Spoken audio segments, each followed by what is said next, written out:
चढ़ गेले सावन के महीना चल छोड़ी देव घर गे भोला बाबा के जल चढ़बी मिलतो निमन बर गे सावन में गए सावन में भोला बाबा के जल ढरल सावन में गए सावन में भोला बाबा के जल ढरल सावन में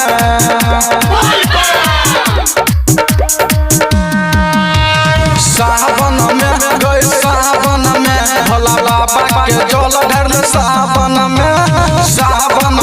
गए सावन में भोला बाबा के जल ढरल सावन में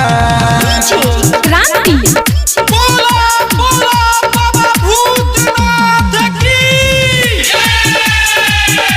प्रेजेंटेड बाय अरुलिया रिकॉर्डिंग स्टूडियो।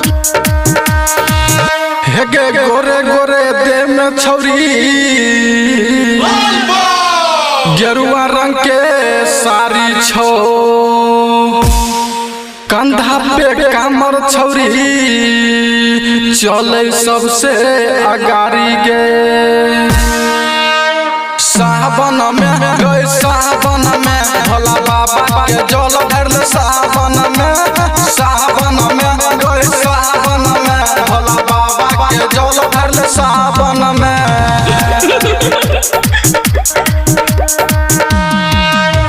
सावन में गए सावन में भोला बाबा के जल ढरल सावन में गए सावन में भोला बाबा के जल ढरल सावन में क्रांति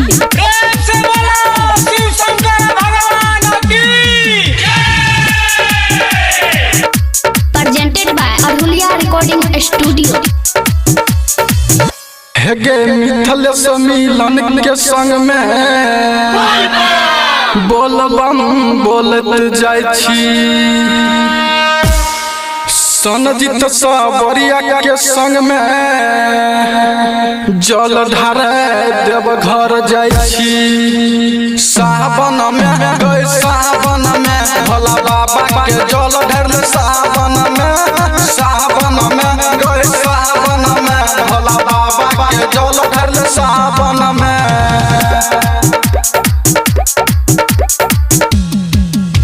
सावन में गए सावन में भोला बाबा के जल ढरल सावन में गए सावन में भोला बाबा के जल ढरल सावन